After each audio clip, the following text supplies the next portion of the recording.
Actually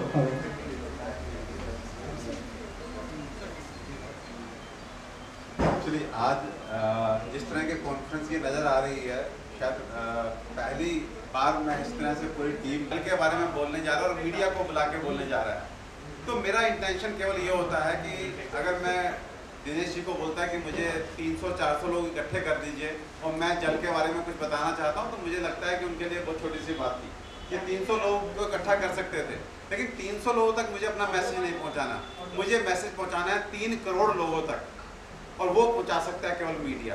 क्योंकि एक आदमी जब मीडिया से आता है तो मुझे वो मेरे ख्याल से 10 लाख लोग नज़र आते हैं।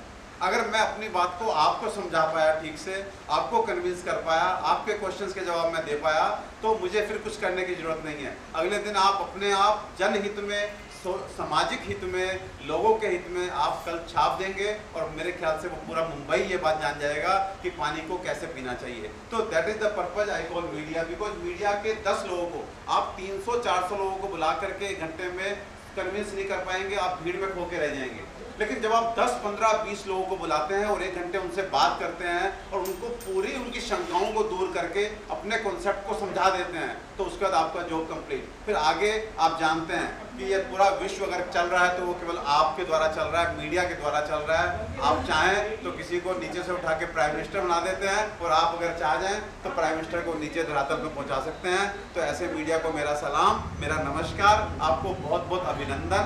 मैं doctor Parmeshwar Arora with due permission to DK sir अपने सब्जेक्ट की बात, पानी की बात शुरू कर सकता हूँ जी। देखिए, अगर हम बात को थोड़ा सा इंट्रोड्यूस करना चाहता हूँ आपको, तो 1 मिनट के लिए एक हल्का सा इंट्रोडक्शन देना चाहूँगा कि यदि हम अपनी लाइफ को, आज जो हम जिस लाइफ में जी रहे हैं, जिस स्वास्थ्य को लेकर हम जी रहे हैं, उसको हम लगभग 150-200 साल पहले के लोगों से कंपेयर करते हैं, तो हम ये पाते हैं कि चाहे हम डाइजेस्टिव सिस्टम की बात करें, चाहे हम कार्डियो रेस्पिरेटरी सिस्टम की बात करें, चाहे हम लोकोमोटर सिस्टम की बात करें, चाहे हम रिप्रोडक्टिव सिस्टम की बात करें, तो हम उनके आगे कहीं स्टैंड नहीं करते। फिर मैं बता रहा हूँ, मैं आज जो भी यहाँ पे बोल के जाऊँगा वो बहुत ही व्यवहारिक है, बहुत ही प्रैक्टिकल बातें हैं। उसमें कहीं पे भी मैं ऐसा कुछ बोलने नहीं जा रहा जो आपकी समझ में ना आए। जो इधर बैठे हैं वो भी कान खोल के सुने, इधर जो बैठे हैं वो भी कान खोल के सुने। आज जो भी यहाँ मैं बोलूँगा बहुत व्यवहारिक होगा। कहीं पर भी आपको लगता है बात समझ में नहीं आई तो आप हाथ उठा के मुझे वहीं पर रोक सकते हैं। अगर हम अपनी लाइफ को 150-200 साल पहले के लोगों से कंपेयर करें, 150 साल पहले का मतलब केवल अपने दादा परदादा तक से कंपेयर करें, तो डाइजेस्टिव सिस्टम की बात करें तो हम अपने को कंपेयर नहीं कर सकते, क्योंकि जितनी मात्रा में वो खाना खाते थे, जितनी मात्रा में वो घी खाते थे, आज हम उसकी कल्पना भी नहीं कर सकते। शायद मेरे खुद के अपने पिताजी जो है वो शाम के उस शाम को जब वो बोलते थे आज खाना नहीं खाना है, तो उस समय वो घी में शक्कर डाल के थोड़ा सा खा लिया करते थे। शायद जितना घी वो एक डोज में खा लेते थे उतना मेरे आप परिवार में एक हफ्ते में कंज्यूम होता है। जितनी रोटियां मैथिली पंडित बिहार में फेमस थे कि वो आते खुदते थे लेकिन पहुंचाया उनको चारपाई पे जाया जाता था, तो इतना पेट लेके वो 40 रोटी 60 रोटी खाने की आज हम कल्पना भी नहीं कर सकते। तो डाइजेस्टिव सिस्टम की बात करें तो देवर मच स्ट्रॉन्गर देन अस। अगर हम कार्डियो रेस्पिरेटरी की बात करें तो पहले हार्ट डिजीज नहीं होती थी, ब्लड प्रेशर नाम की बीमारी ही नहीं होती थी। यू ट्रस्ट मी, अगर कोई बोलता है कि साहब पहले लोगों को पता नहीं लगता था, तो ये भी बकवास है। रीजन क्या है कि जब भी हमारे पास आज कार्डियक पेशेंट आता है तो पहला हमारा रिकमेंडेशन होता है कि एक्सर्शन मत करना, फिजिकल एक्सर्शन मत करना, पहला रिकमेंडेशन ही होता है। और आप जानते हैं हमारे जितने बड़े थे वो फिजिकल एक्सर्शन में ही तो लगे रहते थे, सारा काम खुद से करते थे, वजन उठाते थे, वजन उठा के कोसों दूर पैदल चलते थे, सब काम हाथ से होते थे, गड्ढा खोदना है, कारपेंटर है, सब लोग तो अपने हाथ से करते थे। तो कहीं ना कहीं उनका हार्ट अच्छा रहता होगा, that's why they were able to afford that exertion, physical exertion. उसके बाद लोकोमोटर की बात करें तो कितना पैदल चलते थे वो लोग। आज हम लोग को 2 किलोमीटर दूर जाना हो और हमारे पास बाइक या कार ना खड़ी हो तो हम टाल देते हैं। पहले वो लोग 2 किलोमीटर ऐसे भाग के चले जाते थे, तो दूरियां पैरों से नापते थे वो लोग। तो लोकोमोटर सिस्टम में हमसे बहुत बेहतर थे वो लोग। रिप्रोडक्टिव सिस्टम की अगर बात करेंगे तो आप हैरान हो जाएंगे। आज के टाइम पे सो कॉल्ड अच्छे से दिखने वाले नवयुवक मेरे जैसे, अगर हम कॉर्पोरेट्स की बात करें तो WHO का लेटेस्ट डाटा ये है कि every 6th corporate couple is suffering from the problem of infertility. आज हर 6वां जोड़ा इनफर्टिलिटी की प्रॉब्लम से सफर कर रहा है। और पुराने लोग कितने बच्चे पैदा करते थे कि गवर्नमेंट को भी रोक लगानी पड़ती थी। आप देख लो किस तरह का रिप्रोडक्टिव सिस्टम उन लोगों का होता था। तो कहीं ना कहीं हेल्थ वाइज वो हमसे बेहतर थे। ये एक एस्पेक्ट आपने आपने जाना। अब दूसरा एस्पेक्ट में मैं आपसे बात करना चाहता हूँ, अगर हम बात करें एजुकेशन की, 150 साल पहले के लोग और आज की एजुकेशन को कंपेयर करें तो एजुकेशन में कौन आगे है, वो या हम? बताएं कौन आगे है? हम आगे हैं। पहले 3 गांव में एक पढ़ने वाला होता था, चिट्ठी लेके घूमते रहते थे, किससे पढ़ो हैं। आज आपकी मेड इंग्लिश में बात करती है। तो हम लोग पढ़े लिखे बहुत अधिक हैं। धन किनके पास अधिक था, उनके पास ही हमारे पास?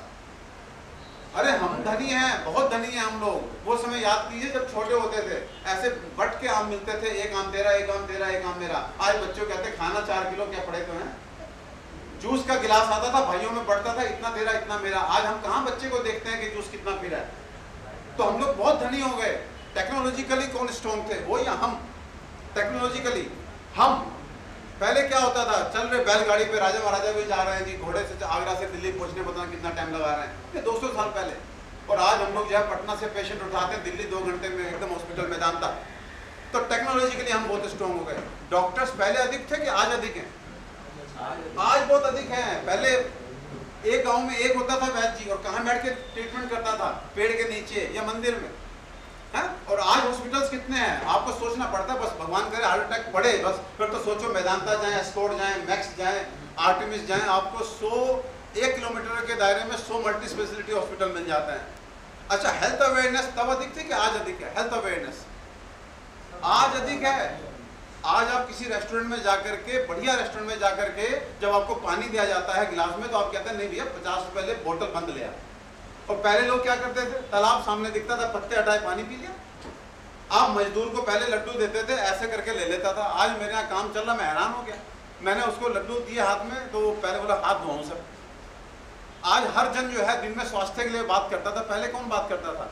आज हर दिन ऑफिस में लोग हेल्थ के बारे में बात करते हैं कि सुबह से योग करेंगे, सुबह से वॉक करेंगे, अब ये करेंगे, अब ऐसा करा करेंगे, घी खाएं ना खाएं। हर जन आज हेल्थ के बारे में बात करता है रोज। तो हेल्थ अवेयरनेस भी अधिक है। तो मोटे शब्दों में अगर मैं बोलूं तो अगर उनसे कंपेयर करें 150 साल पहले के लोगों से, तो हम कहीं ना कहीं हम शिक्षित अधिक हैं, हम धनी अधिक हैं, हम टेक्नोलॉजिकली स्ट्रॉन्ग हैं, हमारे पास डॉक्टर्स अधिक हैं, हमारे पास हॉस्पिटल्स बहुत अधिक हैं, और हम हेल्थ अवेयर भी हैं। आज अगर हमें पता लगता है कि ये प्रोडक्ट बहुत अच्छा है हमारे बच्चे के लिए, 1000 रुपए का है, we take hardly 1 second to buy this product. हम शरीर की बात करें तो चाहे हिंदी वाला है चाहे अंग्रेजी वाला है, सब लोग ये मान के चलते हैं कि हमारा शरीर 5 तत्वों से मिलकर बना है, आकाश, वायु, अग्नि, जल और पृथ्वी। सब लोग मानते हैं। और इसे पंच भौतिक शरीर को हम पंच भौतिक प्रकृति से पोषित करते हैं। ये पंच भौतिक प्रकृति जो है, उसी से हम अपने पंच भौतिक शरीर को पोषित न्यूट्रिशन ले रहे हैं वहां से, ठीक है। अभी जब हम इस प्रकृति से जल को बहुत अधिक अपने शरीर में डालेंगे, जब जल को बहुत अधिक शरीर में डालेंगे, तो हमारे शरीर का जो जल तत्व है वो बहुत बढ़ेगा। लेकिन ध्यान रखना, हमारे शरीर में 2 तत्व ऐसे हैं जो एक दूसरे के अपोजिट हैं। जब भी हम जल को शरीर में बढ़ा के डालेंगे तो हमारा जल तो बढ़ेगा, लेकिन अग्नि कम होगी। कम होगी कि नहीं होगी? और अग्नि कहाँ है शरीर में? पूरे शरीर में अग्नि है, पूरे शरीर में अग्नि है। लेकिन जानते हैं, ये तो नेटवर्क है। अग्नि पूरे शरीर में है, लेकिन अग्नि का एक हेड ऑफिस भी है शरीर में। उसका नाम जानते हैं क्या होता है? अग्नि के हेड ऑफिस का नाम अग्नाशय। आशय बोलते हैं प्रधान स्थान को, आशय संस्कृत वर्ड है आशय, प्रधान स्थान। तो अग्नाशय, अग्नि का प्रधान स्थान अग्नाशय, ठीक है। वो सबसे अधिक प्रभावित होगा, हेड ऑफिस। जब भी कुछ बवाल मचता है तो सबसे अधिक प्रभावित कौन होता है? Head office. पूरा शरीर प्रभावित होगा, लेकिन सबसे अधिक प्रभावित होगा हेड ऑफिस, वो अग्नि का स्थान यानी अग्नाशय। और जिस अंग को आयुर्वेद में अग्नाशय कहा गया है, उस अंग को आज मॉडर्न साइंस क्या बोलता है? आज आधुनिक भाषा में क्या बोला जाता है जानते हैं? पैंक्रियाज। हमारे पुस्तक में जिस अंग के शेप का दे करके, लोकेशन दे करके अग्नाशय बोला गया है, उसी अंग को आज का एलोपैथिक विज्ञान पैंक्रियाज बोलता है। और आप जानते हैं इस पैंक्रियाज से 2 काम होते हैं, 2 काम। नंबर 1, डाइजेस्टिव एंजाइम्स का प्रोडक्शन। लगभग 80% 75% ऑफ द डाइजेस्टिव एंजाइम्स, खाना पचाने के जो एंजाइम्स होते हैं, they are produced by the pancreas. आप एक ध्यान दीजिएगा, मैं बहुत बड़ी एक दुविधा दूर करने जा रहा हूँ, आनंद भाई। हम बोलते हैं पाचक अग्नि खाना पचाती है, वो बोलते हैं एंजाइम्स खाना पचाती है। और जिसे हम अग्नाशय बोल रहे हैं, अग्नि का प्रधान आशय, उसी को वो पैंक्रियाज बोल रहे हैं जो एंजाइम बना रहा है। तो अग्नि और पैंक्रियाज एक हो गए कि नहीं हो गए? अग्नि एंड एंजाइम एक हो गए कि नहीं हो गए? जिस जगह पे हम अग्नि का प्रधान स्थान बता रहे हैं वहीं से मैक्सिमम एंजाइम बन रहा है डाइजेशन का। तो इसका मतलब है कि शब्दों का फेर है, लेकिन जिसे हम पाचक अग्नि बोल रहे हैं उसी को वो एंजाइम्स बोलते हैं। Both are same.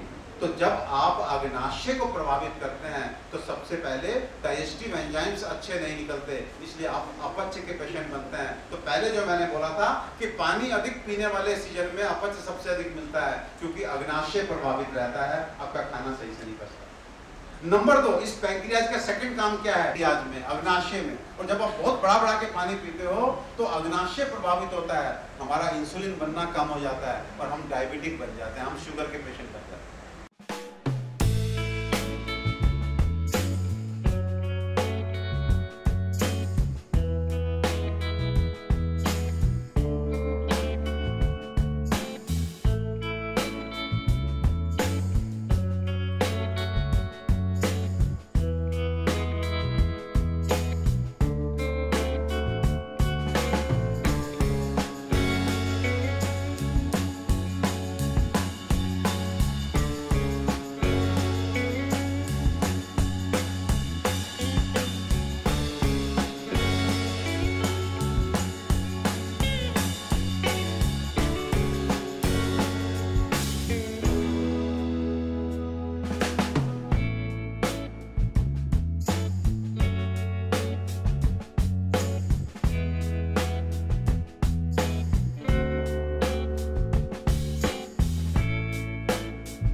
मेरा मोबाइल है ना, उसमें ले लो।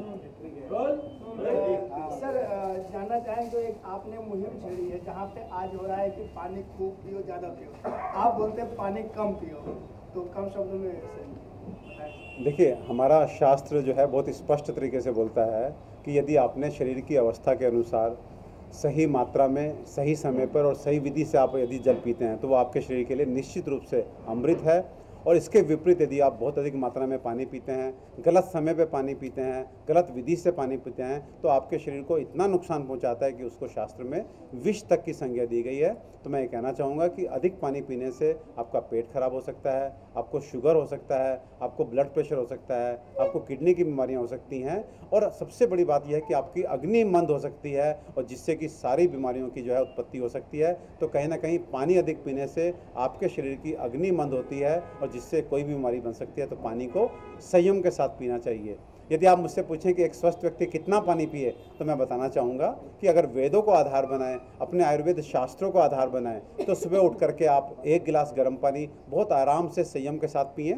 जब आप भोजन करते हैं दोपहर में या रात्रि में, तब भी आप 1 कप पानी यानी लगभग 150 से 200 ml पानी जो है बहुत ही संयम से सिप सिप करके, जैसे अमूमन हम नाश्ते में चाय पीते हैं, ऐसे ही आपको गर्म पानी जो है लंच के समय और डिनर के समय पानी पीना चाहिए। उसके बाद भोजन आपका सही तरह से पचता रहे, उसके लिए आप भोजन जब भी करें उसके लगभग 1.5 से 2 घंटे अंतराल पे 1 कप गर्म पानी, प्यास ना हो तब भी आप पीते रहें। यानी कि यदि आपने 12 बजे भोजन किया तो 2 बजे, 4 बजे, 6 बजे, 8 बजे आपको प्यास ना हो तब भी आप आधा कप से 1 कप पानी जरूर पिएं। ऐसा करने से आप देखेंगे कि आपका खाना जो है बहुत अच्छे से पचेगा, आपको अपच का कोई लक्षण यानी कि कब्जी, गैस, एसिडिटी वगैरह बिल्कुल परेशान नहीं करेगी। एंड साथ में जब भी प्यास लगे तो आपको ये ध्यान रखना है कि आपको हमेशा पाचन की क्रिया आपके पेट में चल रही है, तो प्यास लगने पर इतनी कम मात्रा यानी कि लगभग 1 कप मात्रा में आपने पानी पीना है, बहुत ही आराम से संयम के साथ धीरे धीरे, जिससे जो है आपकी जो पाचन की क्रिया है वो डिस्टर्ब ना हो, आपकी अग्नि मंद ना हो और ना ही आपका जो भोजन आपके स्टमक में है, पेट में है, वो समय से पहले नीचे जाए। अगर ऐसा होता है कि आप अधिक मात्रा में तेज़ी से पानी पीते हैं तो आपका भोजन जो है समय से पहले नीचे चला जाता है और कहीं ना कहीं आप अपच के शिकार हो जाते हैं। तो मैं ये कहना चाहूँगा कि पानी की मात्रा जो है उसे संयमित करें और यथा आवश्यक पानी का ही सेवन करें। कई बार हमें जो है पानी भोजन को पचाने के लिए पीना पड़ता है और अन्यथा जब भी प्यास लगे तो कम मात्रा में आप बार बार पानी पी सकते हैं, लेकिन एक साथ अधिक मात्रा में तेज़ी से पानी पीना आपके लिए बिल्कुल भी अच्छा नहीं है। दिनेश जी, फिल्म के मसले पर लौटना चाहता हूँ। हाथ जो बनकर तैयार है, हमें कुछ बताइए। आज जल के बारे में बहुत सारी बातें की, फिल्म की बात कर लेते हैं। हाथ किस तरह की फिल्म है? हाथ जैसे कि मैंने पहले भी बताया कि एक पारिवारिक पिक्चर है और एक सोशल कॉज के ऊपर है और बनके अभी तैयार है और हम इसे सितंबर में रिलीज़ करने की कोशिश कर रहे हैं। और रिलीज डेट के बारे में कुछ आप फिक्स रिलीज डेट सितंबर में हम इसे रिलीज़ करने की सोच रहे हैं, सितंबर में स्टार्टिंग ऑफ सितंबर। और सतेंद्र जी हैं यहाँ पे, आनंद सर हैं।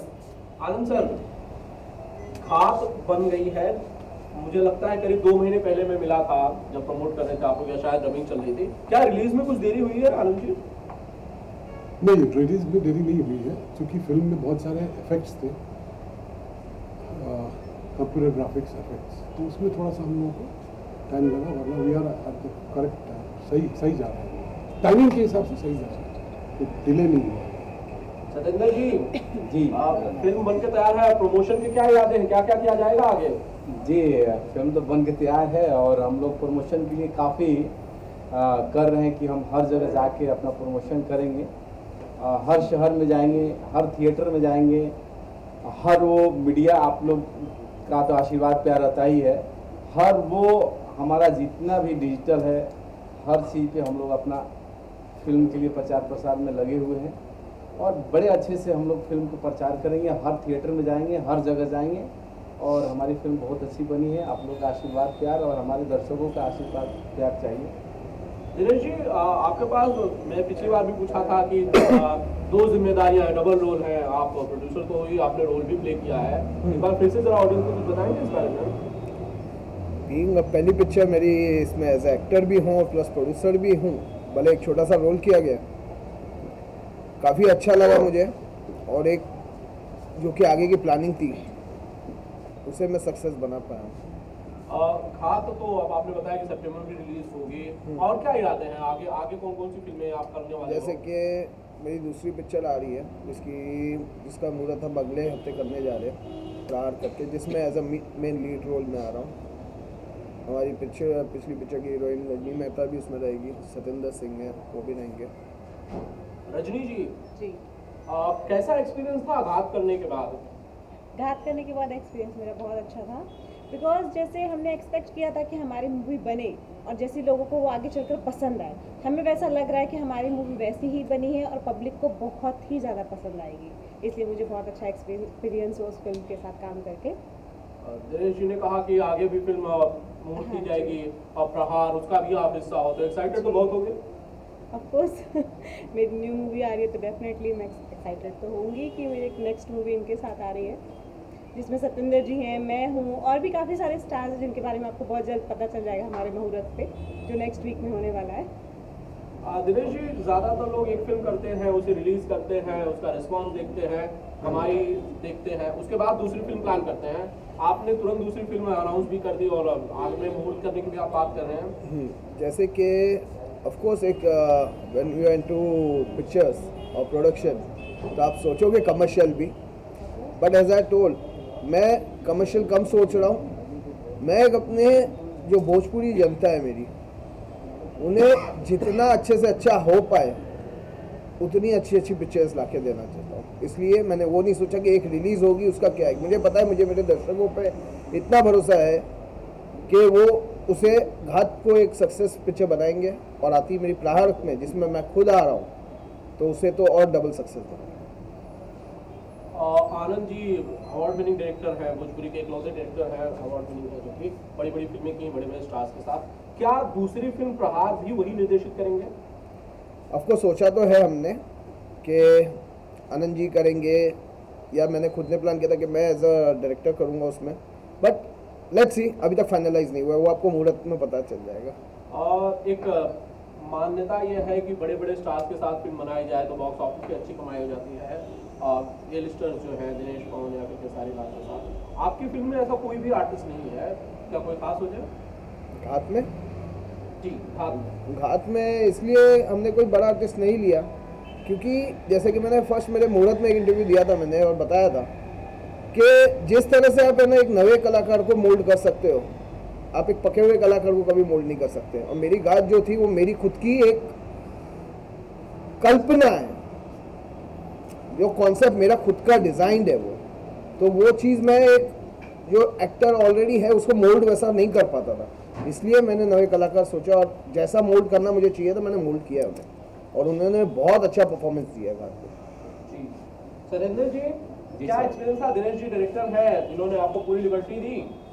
जी दिनेश सर जी ने तो मुझे पूरा क्या बताऊं, जितना भी बोलूँगा कम शब्द पड़ जाएंगे। इन्होंने जो फिल्म बनाई है पूरा दिल खोल के बनाया है इन्होंने, और हर चीज़, हर वो हमारे यूनिट और टेक्नीशियन जितने भी लोग थे, हमारे कलाकार थे, सबको इन्होंने दिल खुश कर दिया। जो चाहिए होता है वो मिलता था। हम लोग बड़े खुश होकर काम किए। फिल्म का स्टोरी इन्हीं का था। इन्होंने मुझे मेरे में जो देखा, इन्होंने बोला कि नहीं यार आप मेरी फिल्म कर रहे हो। उसके बाद इन्होंने जो भी चीज़ें हैं, एक एक चीज़ अपने मद्देनज़र रखते हुए इन्होंने पूरी फिल्म को ये किया है, डिजाइन किया है। फाइट भी था हमारा, तो फाइट मैंने खुद एक्शन किया है, खुद स्टंट किया है। हमारे सर, हमारे गुरु आनंद गटराज जी डायरेक्टर यहाँ बैठे हुए, इन्होंने जो भी एक सीन लेना था मैंने कोशिश किया है और दिया है। और हमारे दिनेश जी ने किसी तरह की कोई कमी नहीं छोड़ी है हमारी फिल्म बनाने में। और एक भोजपुरी इंडस्ट्री के जितने भी प्रोड्यूसर लोग हैं, अगर इस तरह की फिल्में बनाए तो मैं कहता हूँ कि कोई भी आर्टिस्ट या टेक्नीशियन या कोई भी एनी वे यूनिट के लोग कभी दुखी नहीं रहेगा। आनंद सर, 2 मिनट के लिए आप यहाँ नहीं थे, कहीं पानी पीने तो नहीं गए थे? हाँ, पानी पीने गया। डॉक्टर साहब अभी पानी चिल्ला ही होंगे। हाँ बिल्कुल, आप देखिए मैं पानी पीने से कभी मना नहीं करता। मेरा पूरा का पूरा मकसद है कि पानी को सही मात्रा में, सही समय पे और सही विधि से पिया जाए। मैं पानी का विरोधी नहीं हूँ। मैं कभी ये भी नहीं बोलता हूँ कि पानी को आप ना पिएं। तो पानी को हमें पीना सीखना है, जिससे कि ये पानी जो अमृत है वो हमारे शरीर को पोषित करे, हमें नुकसान न पहुंचाए। आपके हिसाब से समय सही था या गलत था?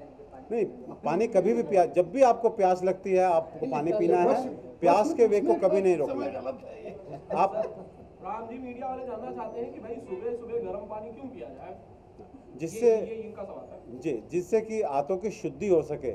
आपकी सुबह का समय ऐसा होता है जब हमारी आंतें जो है उसमें कोई भोजन नहीं होता, तो आप जब गर्म पानी पीते हैं तो आपके आंतें एक तरह से शुद्ध हो जाती हैं। आपके अंदर जो है जो भी एक तरह से पानी पहुंचता है वो आपको हाइड्रेट करता है, तो वो बहुत अच्छा समय है उष्ण जल पीने का। तो इसलिए शास्त्र भी बोलता है, उससे उषा पान कहा गया है। तो सुबह उठ करके यदि आप 1 गिलास पानी पीते हैं तो ये आपके शरीर के लिए शोधन को करता है, आपके शरीर की शुद्धि करता है। सर, हम सब लोग बिल्कुल ऐसा ही करेंगे, कल से डेफिनेटली हम ये करेंगे। लेकिन आप ये कहिए कि जब घात रिलीज होगी तो आप जरूर देखने जाएंगे। हाँ, मैं घात जरूर देखने जाऊंगा और कोशिश करूंगा कि रिलीज होने से पहले ही देख लूँ थोड़ा सा, अगर हो सके तो उसका रिव्यू। हाँ, लेकिन यस, मेरी शुभकामनाएं जो है घात की पूरी टीम के साथ हैं, और मैं उम्मीद करता हूं कि ये जो एक्सपेक्ट करके चल रहे हैं वो एक्सपेक्टेशंस इन पूरी टीम की पूरी हो और भोजपुरी सिनेमा की जो है एक अच्छी फिल्म ये घात साबित हो। और इनकी अगली फिल्म प्रहार जो इन्होंने मुहूर्त करना है अगले हफ्ते, उसके लिए भी मैं अग्रिम शुभकामनाएं देता हूं और उम्मीद करता हूं कि इसी तरह से जो है लोगों का मनोरंजन ये लोग करते रहेंगे। लोगों का जो आज सुख की कमी पड़ रही है, लोग स्ट्रेस में रहते हैं, तो इस स्ट्रेस को इनकी जो फिल्में हैं वो कहीं ना कहीं कंपनसेट करेंगे, काउंटर करेंगी और लोग जो है आनंद के साथ जीवन जी पाएंगे। अनेकों शुभकामनाएं घात की पूरी टीम को।